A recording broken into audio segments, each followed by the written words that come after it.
नमस्कार। Middle east का crisis गहराता जा रहा है, रीजनल वॉर की तरफ जा सकता है। कोई कह रहा है कि थर्ड वर्ल्ड वॉर की तरफ भी जा सकता है, लेकिन थर्ड वर्ल्ड वॉर जाने की तरफ दो बड़ी शक्तियों का आमने सामने होना जरूरी है इस वॉर में। तो इसराइल के साथ तो अमेरिका बिल्कुल क्लियर नज़र आ रहा है उसके सपोर्ट में, लेकिन क्या ईरान और उसके जो बैक्ड शिया मिलिटेंट ग्रुप हैं, हिजबुल्ला, हमास, हुती, उनके पीछे कोई बड़ी शक्ति चाइना या रशिया जैसी खड़ी नज़र आती है कि नहीं? आज उस बात को डिस्कशन करेंगे। देखेंगे कि अगर रशिया कहीं से नज़र आता है कि ईरान को सपोर्ट कर रहा है, तो क्या वो उस हद तक सपोर्ट करेगा कि तीसरे विश्व युद्ध में जाने की अगर कहीं भी गुंजाइश हो तो वो साथ खड़ा होगा, कोई न्यूक्लियर वॉर की बात हो तो उसके साथ खड़ा होगा। अगर नहीं तो फिर रशिया ईरान के साथ क्या गेम खेल रहा है, क्यों उसे सपोर्ट कर रहा है? अगर उसे फुल फ्लेज्ड सपोर्ट नहीं करना है तो आज रशिया की जो पॉलिसी है मिडल ईस्ट की और जो उसकी शतरंज की गेम चल रही है, उस गेम को आज हम समझेंगे। लेकिन थोड़ा सा बैकग्राउंड देख लेते हैं आधे मिनट का कि आखिर हुआ क्या है पिछले एक हफ्ते में। तो देखिए, इजराइल पहले वहाँ पर पेजर अटैक किया, फिर वॉकी टॉकी अटैक किए, फिर उसके बाद ग्राउंड इन्वेजन भी उसने शुरू कर दिया, लेकिन लेबनान का कहना है कि उसने नहीं किया। उसके बदले में ईरान ने मिसाइल्स दाग दी और ईरान की मिसाइल का वही हश्र होना था जो पहले हुआ। लगभग जो है इंटरसेप्ट कर ली गई यूएस और इजराइल के द्वारा, लेकिन कुछ ने जाकर वहाँ पर नुकसान भी पहुँचाया। तो उसके संबंध में जो घटनाक्रम हुए उनको देखते हैं। तो सबसे पहले देखते हैं मॉस्को ने क्या कहा। मॉस्को ने तो कंडेम करना ही करना था कि इसराइल ने जो किया वो ठीक नहीं किया, उसको लेबनान में नहीं जाना चाहिए। और उसके बाद उसकी वर्डिंग जो इसराइल के ऊपर जब ईरान ने मिसाइल दागी, उसके बाद जो उसकी वर्डिंग है वो चेंज है। उसने कहा कि रिस्ट्रेंट करें सभी लोग। तो यहाँ पर एक को डायरेक्ट एक तरीके से धमकी दी या यूँ कहा कि तुम पीछे हट जाओ, यहाँ पर एक कहा कि आप काबू रखो। और यहाँ पर देखिए 30 सितंबर को ही जो रशिया के प्राइम मिनिस्टर हैं वो ईरान में जाकर वहाँ के जो प्रेसिडेंट हैं उनसे तेहरान में मीटिंग कर रहे हैं। तो बहुत बड़ी बात है। तो इसका मतलब रशिया का कुछ ना कुछ बहुत डायरेक्ट इंटरेस्ट ईरान में नज़र आ रहा है। और वो क्या इंटरेस्ट है, तो देखिए यहाँ पर वर्डिंग से साफ पता लगता है कैसे वहाँ पर कंडेम करना और कहना कि जो लीडरशिप लेबनान में है, लोग हैं, उनके साथ हम बिल्कुल खड़े हैं, इस अग्रेशन के खिलाफ खड़े हैं। और इसराइल को कहा है कि अपने अटैक को वो रोके। तो बहुत बड़ी बात है। लेकिन फिर से बात आ रही है कि क्या जो ईरान ने वहाँ पर मिसाइल दागी, क्या वो ओवर चले गए? क्या रशिया ने जो कहा था उससे आगे चले गए? उन्होंने अपने आप को उस दायरे से बाहर कर दिया? क्योंकि बहुत ज़्यादा फ़ायदा हुआ नहीं है वहाँ पर, केवल थोड़ा बहुत ही डैमेज हुआ है। जो एक आधा एयर बेस है इसराइल का, वहाँ पर बहुत कम डैमेज कर पाई हैं उनकी मिसाइलें। तो इसका मतलब कि जो बाजी है ईरान के हाथ में पूरी तरीके से नहीं है, ना वो उतनी ताकतवर स्टेट नज़र आ रही है। वो पिछले एक साल से क्लियरली नज़र आ रहा है। लेकिन उसके बाद भी बार बार नेतन्याहू और ईरान के बीच में एक जो वार ऑफ वर्ड्स चल रहा है वो लगातार चल रहा है, लेकिन उसके पीछे कोई शक्ति होनी चाहिए। तो नेतन्याहू ने फिर कहा उस मिसाइल अटैक के बाद कि ईरान की रिजीम चेंज करा देंगे। अब बहुत जल्दी वहाँ के लोग जो एक कट्टरपंथी रिजीम के नीचे, जो शिया क्लेरिक के नीचे रह रहे हैं, उनको आज़ादी मिलेगी। और जो दो एंशियंट लोग हैं, यानी कि पर्शियन पीपल हैं और ज्यूइश पीपल है, जो बहुत एंशियंट एक तरीके से वो उस रीजन में रह रहे हैं, उनको अब एक साथ पीस से रहना है। तो उन्होंने भविष्यवाणी की। लेकिन उसके बाद प्रश्न आता है, क्या नेतन्याहू की इस वार्निंग के बाद अगर ईरान वॉर करता है तो क्या रशिया ईरान के साथ फुल स्केल वॉर में जाएगा? एक पहला प्रश्न है, क्या जाएगा? इसको डिस्कस करना है कि जाएगा कि नहीं जाएगा। दूसरा प्रश्न है कि रशिया क्यों डीपर और डीपर उस मिडल ईस्ट के कन्फ्लिक्ट में घुस रहा है? वो जा भी क्यों रहा है? मदद करेगा एक बात है, वो उसमें घुसता क्यों जा रहा है, उस चीज़ को देखना है, क्या कारण है। उसके बाद क्या उसके पास जो फ़लस्तीन का इशू है उसके लिए कोई ठोस बात है भी, कि सिर्फ कोई अपनी एक गेम चला रहा है? उस गेम को हमें समझना है कि क्या गेम चल रही है। तो अगर मैप में भी देखें तो रशिया तो यहाँ ब्लैक सी के पास है, लगभग बिल्कुल नॉर्थ में है, और ईरान यहाँ पर पर्शियन गल्फ के पास है, इजराइल रेड सी के पास है। ये सारा मिडल ईस्ट का एरिया है, कुछ वेस्ट एशिया का है। रशिया का यहाँ से डायरेक्टली ज्योग्राफिकली कोई लेना देना नहीं है, लेकिन फिर भी वो यहाँ पर किसी न किसी तरीके से इंटरफेरेंस करता रहा है। जब ISIS आ गया था तब उसने सीरिया में इंटरवेंशन की, वहाँ पर जो असर अल बशद की रिजीम है उसको उसने सरवाइव करने में मदद की। तो रशिया का इंटरेस्ट मिडल ईस्ट में ज़रूर है, लेकिन वो क्या है उसे समझना है। एक एंगल उसमें आता है सबसे बड़ा कि एक तो रशिया यूक्रेन जो वॉर चल रही है, रशिया एक खुद भी उलझा हुआ है एक बहुत बड़े युद्ध में, जहाँ पर ये पता नहीं लग रहा है एग्जैक्ट कि कौन जीत रहा है कौन हार रहा है। क्योंकि कई बार खबरें आ रही हैं कि किस तरीके से जो क्राइमिया आइलैंड था जो रशिया ने 2014 में अपने कब्जे में किया था, वहाँ पर उसकी पोजीशन जो है वीक होती जा रही है। रीसेंट खबर है 3 अक्टूबर की कि वहाँ पर वीकनिंग हो रही है उसकी। और उसी के साथ साथ पुतिन ने तुरंत जो नए अपने न्यूक्लियर वेपन के रूल थे उसने वो भी जारी कर दिए। उसने कहा कि अगर यूक्रेन हम पर अटैक करेगा और उसकी बैक कोई न्यूक्लियर स्टेट करेगा, यूक्रेन नॉन न्यूक्लियर है, अगर अमेरिका उसकी बैकिंग करता है, न्यूक्लियर स्टेट है, तो हम न्यूक्लियर वेपन यूज़ कर देंगे। तो इसका मतलब वहाँ पर जो युद्ध की सिचुएशन है ग्राउंड लेवल पे वो उतनी रशिया के प्रो नहीं है। और जिसका कारण है कुर्स्क रीजन जो रशिया का, वहाँ पर लगातार यूक्रेन घुसता जा रहा है। वहाँ पर उसने बहुत स्विफ्टली वहाँ पर एंटर किया, लेकिन उससे ये नहीं है कि बिल्कुल वो यूक्रेन जीतता जा रहा है। बहुत सारा हिस्सा अभी भी डोनेस्क हो गया, खेरासन हो गया, क्राइमिया हो गया, ये अभी रशिया के पास है। लेकिन युद्ध बहुत लंबा खिंच रहा है और रशिया ने इतने लंबे युद्ध की शायद उम्मीद नहीं की थी। तो अब मॉस्को के क्या गोल हो सकते हैं, क्या एम्बिशन हो सकती है मिडल ईस्ट में, उस पर चलते हैं। तो पहले थोड़ा सा ब्रीफ देखते हैं, फिर उनको डिटेल में समझते हैं। तो ब्रीफली क्या है, एक तो रशिया दिखाना चाह रहा है पूरे विश्व को कि देखो भाई मेरा तो इतना बड़ा युद्ध चल रहा है, लेकिन मैं इतनी बड़ी सुपर पावर हूँ कि डायरेक्ट युद्ध, अमेरिका को कोई डायरेक्ट युद्ध नहीं है, सारी प्रॉक्सीज वॉर हैं। लेकिन रशिया कह रहा है देखो डायरेक्ट युद्ध चल रहा है, लेकिन उसके बाद भी मेरे पास इतना समय और इतना वजूद है मेरा कि मैं एक इंडिपेंडेंट फॉरेन पॉलिसी अपना सकता हूँ। यानी कि मैं इंगेज कर रहा हूँ मिडल ईस्ट में भी, मेरे पास ये रुतबा है। अपने डोमेस्टिक लोगों को दिखाना चाहता है कि मॉस्को अभी बहुत बड़ी पावर है ताकि वहाँ पर सत्ता बनी रहे। 2 बातें। तीसरी बात, वो अरब स्टेट्स को दिखाना चाह रहा है कि यूरोप और जो यूएस है वो तो देख लो कैसे इजराइल के साथ बिल्कुल खड़े हैं, तुम्हारे साथ अगर कोई खड़ा होगा तो वो मैं खड़ा होऊंगा। यानी कि अपनी एक पहुंच को मिडल ईस्ट में वो इस्टेब्लिश करना चाह रहा है, इस तरीके से उसका गोल है। और उसके बाद इजराइल और वेस्ट को एक सिग्नल दे रहा है कि अगर तुम मेरी बात नहीं सुनोगे यूक्रेन वाले में, या किसी भी तरीके से तुम अगर अपनी बात सुनोगे, मुझे नहीं पूछोगे, तो फिर मैं एक गेम खेलूँगा, then we will play our own games that can create problems for you. हम अपनी गेम खेलेंगे, फिर तुम्हें प्रॉब्लम होगी। वो गेम क्या है? देखिए गेम शब्द खुद ही वो यूज़ कर रहे हैं कि गेम खेली जाएगी। और उससे पहले वो हमने बात की जो तीसरी की पैलेस्तीन का कुछ वो कर सकते हैं कि नहीं, तो देखिए the keys for Palestine unity are not in Moscow. उसकी जो चाबी है पीस की वो मॉस्को में नहीं है, ना मॉस्को करा सकता। मिडल ईस्ट इतना उलझा हुआ एरिया है, वहाँ पर उनके अकेले का दम नहीं है। और उसका कारण एक और भी है, पैलेस्तीनियन अथॉरिटी जो कि वेस्ट बैंक में रूल करती है, फतह पार्टी है जिसके ये मोहम्मद अब्बास जो लीडर है, रिकॉग्नाइज्ड लीडर हैं, उनकी और हमास जो गाज़ा में है, इन दोनों की आपस में बिल्कुल भी कोई भी इंटरेक्शन नहीं है। 7 अक्टूबर के बाद तो बिल्कुल भी नहीं है। तो किस तरीके से पीस होगी, पॉसिबल ही नहीं है। जब 2 जो गुट हैं जिनको अगर इंडिपेंडेंट पैलेस्टीन स्टेट बनती है तो इकट्ठा रहना है, उनके बीच में कोई भी अंडरस्टैंडिंग नहीं है। तो इसलिए वहाँ पर बहुत मुश्किल है। इसलिए गेम कुछ और है, गेम कहीं और हो रही है, निशाना कुछ और है। और ईरान को एक तरीके से यूज़ किया जा रहा है या ईरान रशिया को यूज़ कर रहा है, ये भी बहुत बड़ा एक गेम है।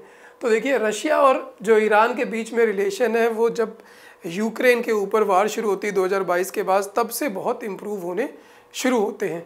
उसके बाद अब ये सामने भी आ रहा है कि जब कज़ान में अक्टूबर में जो ब्रिक्स की मीटिंग होनी है, वहाँ पर रशिया और ईरान के बीच में एक कॉम्प्रिहेंसिव स्ट्रेटजिक नेचर की एक पार्टनरशिप साइन हो सकती है, जो कि बहुत बड़ी एक डील हो सकती है। बस मिलिट्री अलायंस जो होता है उससे थोड़ा सा कम दर्जे का एक वहाँ पर अलायंस हो सकता है। उस अलायंस को भले ही मिलिट्री अलायंस नहीं कहा जाएगा, लेकिन वो स्ट्रेटजिक अलायंस होगा। स्ट्रेटजिक अलायंस के बहुत सारे मायने निकाले जा सकते हैं। तो क्लोज आ रहे हैं, बहुत ज़्यादा क्लोज आ रहे हैं।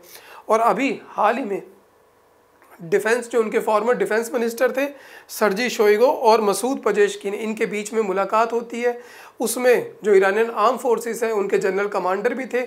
5 अगस्त की ये बात है, इन्होंने मीटिंग की। उसके बाद जो उन्होंने कहा कि हम रेडी हैं आपके साथ कोऑपरेशन में पूरी तरीके से मिडल ईस्ट में। और साथ में उन्होंने कहा कि जो रशियन एयर डिफेंस का सिस्टम है वो भी हम आपको देंगे। तो यहाँ पर एक मिलिट्री की जो खरीद फरोख्त है उसका भी एक एंगल है, वो भी उन्हें दिया जा रहा है। और एयर डिफेंस सिस्टम ईरान का बहुत कमज़ोर है, वो हमने कई बार देख लिया। अगर इजराइल चाहे फुल फ्लेज्ड वार करनी है तो ईरान को पता भी नहीं लगेगा कब कितनी मिसाइल आकर वहाँ पर गिर गई। इंटरसेप्ट करना तो बहुत दूर की बात है, उनके पास अपना रडार भी नहीं है अभी, वो भी अभी धीरे धीरे आ रहा है। एयरफोर्स बहुत वीक है। तो ईरान इतनी बड़ी पावर नहीं है, लेकिन जिस तरीके से वो वहाँ पर अपने आप को वजूद दिखा रही है वो बहुत बड़ी बात है। उसके पीछे कोई ना कोई बड़ी पावर है, उसी बड़ी पावर को हम देख रहे हैं।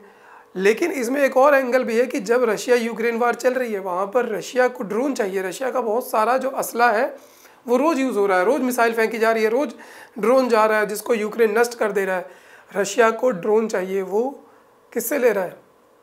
ईरान से। ईरान की फतह 360 मिसाइल है जो 120 किलोमीटर की रेंज है, अच्छी खासी मिसाइल है, वो बहुत ज़्यादा रशिया के पास गई है। वहाँ पर ड्रोन है उनका शाहिद, वो यूज़ कर रहे हैं। तो रशिया पहले ही ईरान से मिलिट्री की सामान ले रहा है और वहाँ पर यूक्रेन में यूज़ कर रहा है, उनकी दोस्ती गहराती जा रही है। लेकिन जैसे जैसे ये युद्ध होने की संभावना बढ़ रही है, ईरान को अब तेहरान की ज़रूरत पड़ रही है, ईरान को अब रशिया की ज़रूरत पड़ रही है और उनको अब उनके हथियारों की ज़रूरत है। और इसी के बीच में जो उनकी सबसे मोस्ट जो प्रेसिंग प्रॉब्लम है कि उनकी जो एयरफोर्स है वो बहुत बेकार है, उसी के लिए, क्योंकि उसके सामने कौन है? इजराइल है। और इजराइल के पीछे कौन है? यूएस है, जो इस वक्त अभी भी सुप्रीम पावर, एक तरीके से मिलिट्री पावर की बात करें तो अब समझ में आता है कि जो सुखोई 35 फाइटर्स हैं वो ईरान को सप्लाई किए जाएंगे। और ऐसा भी कहा जा रहा है शायद उनके पास पहुंच भी गए हैं। जो Mi-28 अटैक हेलीकॉप्टर है वो भी दिए जाएंगे, Yak-130 जेट ट्रेनर्स वो भी दिया जाएगा। तो बहुत सारा जो एयरफोर्स का सामान है वो वहाँ पर दिया जाएगा। इवन रडार भी दिए जाएंगे ईरान को। और इंटेलिजेंस है, देखिए कुछ भी लीगल नहीं हो रहा, इनकी अलायंस लीगल नहीं है। इंटेलिजेंस जो है वो कह रही है कि सब कुछ वहाँ पर पहुँच गया है, इसीलिए अब ईरान बड़ी बड़ी बातें कहने लग गया है कि धमकी दे रहा है। लेकिन इन सब के बाद भी सवाल पैदा होता है कि क्या इनका रिश्ता ईरान और रशिया का एक नेचुरल रिश्ता है कि एक बनाया हुआ रिश्ता है? और अगर बनाया हुआ है तो क्यों बनाया हुआ है? और अगर क्यों बनाया है तो ये क्या चल पाएगा कि नहीं चल पाएगा? तो ये भी एक बहुत बड़ा सवाल है। पता लगे ईरान लड़ाई करने चला जाए, वहाँ से इजराइल की मिसाइलें आई, पहले दिन ही उसका डिफेंस सिस्टम ख़राब हुआ, उसने फिर रशिया को फ़ोन किया कि भाई मदद करो। रशिया ने कहा तुम कौन हो? तो ईरान तो बिल्कुल ख़त्म हो जाएगा। तो उनका जो रिश्ता है वो कैसा है उसको भी देखना है, तभी तो ईरान आगे युद्ध में जाएगा। तो बहुत जो एनालिस्ट करते हैं इसको, जो इंटरनेशनल पॉलिटिक्स में बहुत समझ रखते हैं, उन लोगों का कहना है कि एक मैरिज ऑफ कन्वीनियंस है। ये एक ऐसा विवाह है वो सिर्फ इसलिए किया गया है कि विवाह करना इस वक्त मजबूरी है, और मजबूरी में वो रिश्ता किया जा रहा है। उसका कोई ऐसा स्ट्रेटजी कि आपस में बहुत प्यार नहीं है, उसको देखते हैं कैसे। तो ऐसा ही रिश्ता रशिया और चाइना में भी चल रहा है।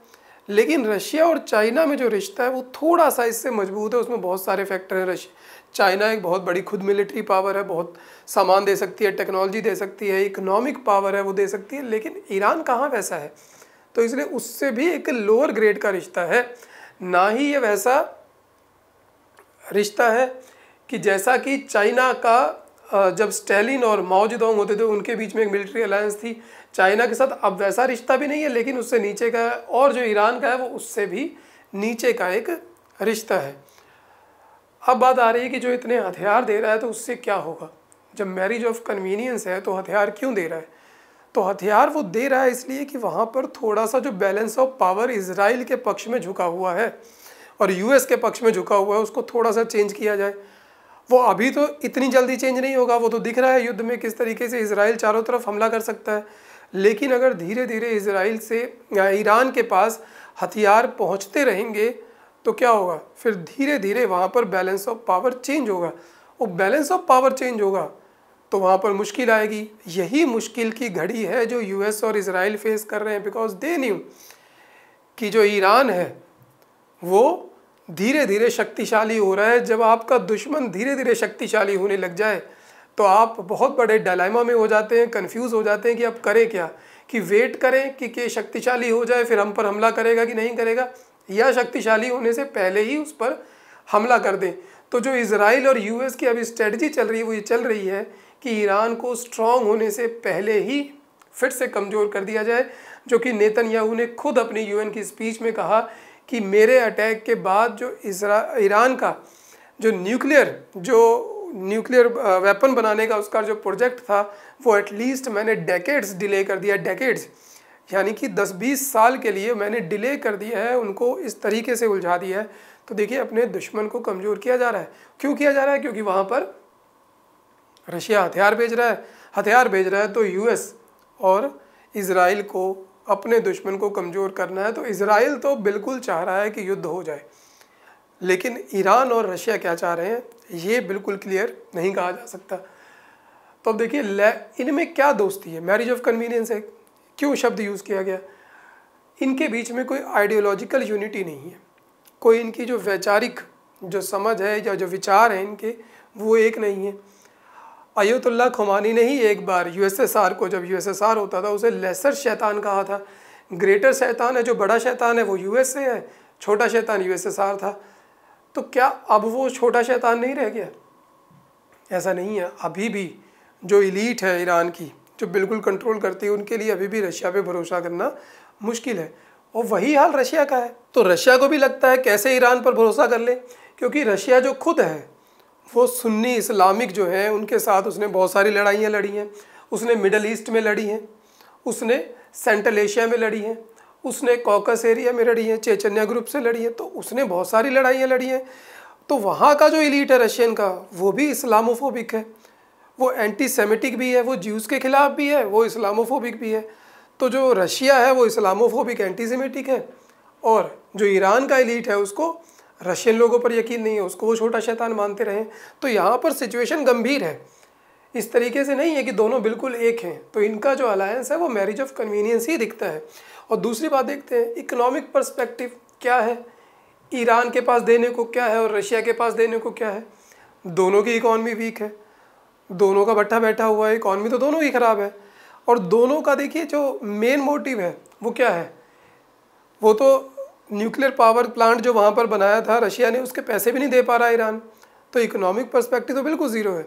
दूसरी बात, वेस्टर्न सैंक्शन है दोनों के ऊपर ऑयल सप्लाई के लिए। दोनों ही ऑयल स्मगलिंग करते हैं, यानी कि बाईपास करते हैं, भारत को बेचते हैं। रशिया भारत को बेच रहा है, चाइना को बेच रहा है, ईरान भी भारत को बेचना चाहता है, चाइना को बेचना चाहता है। तो दोनों इकोनॉमिक वाले एरिया में एक दूसरे के कंपटीटर हैं। इनके बीच में कौन सी दोस्ती हो गई? दोनों के पास पैसा एक ही जगह से आना है, दोनों के ऊपर सैंक्शन है। तो यहाँ पर भी नहीं लग रहा कि बहुत इनमें गहरा संबंध है। मिलिट्री कॉपरेशन वो हमने देख लिया किस तरीके से, पहले उन्होंने वहाँ से ड्रोन और मिसाइल ली हैं, अब वहाँ पर एयर डिफेंस सिस्टम दे रहे हैं, रडार दे रहे हैं, सुखोई 35 आ रहा है। लेकिन वो क्या करेगा? इसराइल के पास तो F-35 है, 5th जनरेशन है। तो उसका मुकाबला नहीं है, सिर्फ एक क्रिएट किया जा रहा है, हुआ क्रिएट किया जा रहा है। तो रिलेशनशिप जो इनका है केवल प्योर बेनिफिट पे है। अभी बेनिफिट हो रहा है, आज की डेट में बेनिफिट हो रहा है तो ठीक है, कल नहीं होगा तो फिर देखेंगे। तो क्या है इनका? केवल जियोपॉलिटिकल, मिलिट्री और इकोनॉमिक बेनिफिट अभी दिखाई दे रहे हैं। आइडियोलॉजिकल यूनिटी कोई है नहीं, इकोनॉमिक भी बहुत कम है, लेकिन मिलिट्री और जियोपॉलिटिकल वैल्यू है। वो क्या वैल्यू उसको देखते हैं। In almost all these case फिर भी क्वेश्चनेबल है। जो हमने बात की कि इकोनॉमिक और मिलिट्री को इतने स्ट्रांग नहीं है, तो जो बेनिफिट है वो क्वेश्चनेबल है। इसीलिए जो इनकी जो समझ है अलायंस के लिए वो सर्च में है कि कोई ऐसा ऑल्टरनेट अलायंस मिल जाए तो मैं उस तरफ चला जाऊं, ऐसा इनकी उससे नज़र आता है, जो जैसा इनका रिश्ता है। तो जियोपॉलिटिकली देखें तो रशिया के क्या एम हो सकते हैं? रशिया का मेन एम है कि जो पुराना यूएसएसआर था उस वाला सारा एरिया जो सेंट्रल एशिया से लेके ईस्टर्न यूरोप वाला है, वहाँ पर उसकी पहले जैसी वैल्यू थी वो वहाँ पर गेन कर जाए। उतने ही एरिया को वो डायरेक्टली सुपरवाइज़ कर सकता है, वहाँ पर अपने रूल को चला सकता है, जो उसकी आइडियोलॉजी उसको अप्लाई कर सकता है। उससे ज़्यादा एक्सटेंड वो अभी करने की हालत में भी नहीं है, क्योंकि वो खुद यूक्रेन के साथ युद्ध में उलझा भी हुआ है। तो उसका उतना इंटरेस्ट है। जो ईरान है उसका इंटरेस्ट है कि जो एक्सिस ऑफ रेजिस्टेंस है, हूती, हमास, हिजबुल्लाह, इनके सहारे अपने आप को एक रीजनल पावर के रूप में एक वहाँ पर साबित करे।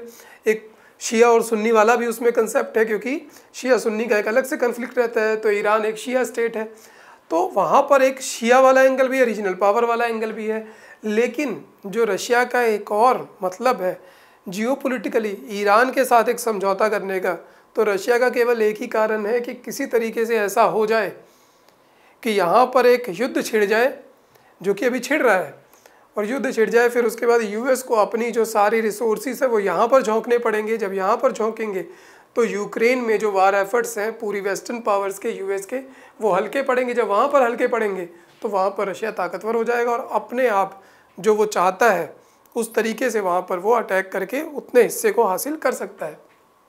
तो जियोपॉलिटिकली यही सारी बातें कि बार बार कि अगर रशिया सपोर्ट करेगा ईरान को तो वहाँ पर एक युद्ध हो सकता है, अगर वहाँ पर युद्ध होता है तो मॉस्को वहाँ पर ताकतवर हो सकता है यूक्रेन में, इसलिए जल्दी से यहाँ पर एक स्विफ्ट एक्शन लेना पड़ेगा। क्या होगा, इजराइल को और यूएस को एक ऐसे युद्ध में उतरना पड़ेगा जिसमें यूएस तो बिल्कुल नहीं उतरना चाह रहा। यूएस ने कई बार कह दिया कि भाई ऑफेंसिव वाले में हम नहीं जाएंगे, डिफेंसिव वाले में हम आएंगे। आपके ऊपर कोई मिसाइल फेंकेगा तो मिसाइल को हम इंटरसेप्ट करेंगे, लेकिन आप कहोगे हम भी मिसाइल फेंकें, हम नहीं फेंकेंगे। लेकिन वो सिचुएशन बदल सकती है समय के साथ। तो इनकी जो अलायंस है वो टैक्टिकल नेचर की है जिसमें पॉसिबल एग्जिट बना हुआ है। तो मैरिज ऑफ कन्वीनियंस है, अभी मौके पे उनके बीच में रिश्ता चल रहा है। जब लगेगा कि अच्छे अलायंस, अच्छे पार्टनर आ गए हैं तो वो उसको छोड़कर जाने में बिल्कुल भी हिचकिचाएंगे नहीं। इस तरीके का इनका रिश्ता जो है वो चल रहा है। इनका रिश्ता ऐसा है जिसको बड़ा अच्छा किसी ने डिस्क्राइब किया कि वो चाह रहे हैं कि एक तो कॉन्स्टेंटली फियर में है कि कौन किसको छोड़ के जाएगा, इस फियर में है। ईरान सोचता है कहीं युद्ध में जाऊँ रशिया ना छोड़ जाए, रशिया सोच रहा है कहीं ईरान यूएस की तरफ ना चला जाए, एक ये फियर है। और उसके अलावा दोनों साइमल्टेनियसली इस चालाकी में भी हैं कि अच्छे अच्छे पार्टनर मिल जाए तो मैं इनको एक दूसरे को छोड़ दें। तो बड़ा ही इनका टैक्टिकल सा रिश्ता है। और वहाँ पर अगर देखें कि अगर एडवांटेजेस क्या है इनके लिए, रशिया सिर्फ ईरान की वॉर की धमकी देकर यूएस के साथ एक समझौता करना चाहता है ताकि यूक्रेन में जो उसके गेन्स हैं या जो और गेन चाहता है वहाँ पर उसको मिल जाए। अगर थ्रेट के बाद वहाँ पर पूरा युद्ध हो जाता है तो फिर वो सिचुएशन बदल जाएगी, फिर यूएस के साथ वो समझौता करना मुश्किल हो जाएगा, फिर रशिया को अपने आप वहाँ पर लड़ाई लड़नी पड़ेगी।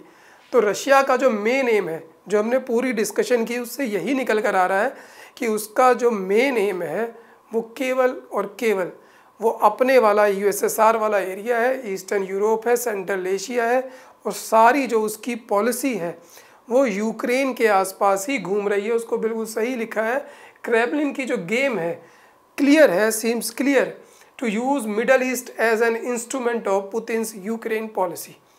तो मिडल ईस्ट को पुतिन की यूक्रेन पॉलिसी की तरह गेम की तरह खेला जा रहा है। कोई डायरेक्ट इस तरीके का इंटरेस्ट नहीं है, ना ईरान से कोई ऐसी दोस्ती है, क्योंकि वो मैरिज ऑफ कन्वीनियंस है। उसके बाद फिर से वही सवाल है, क्या रशिया युद्ध में सपोर्ट करेगा ईरान को अगर ईरान आगे बढ़ता है?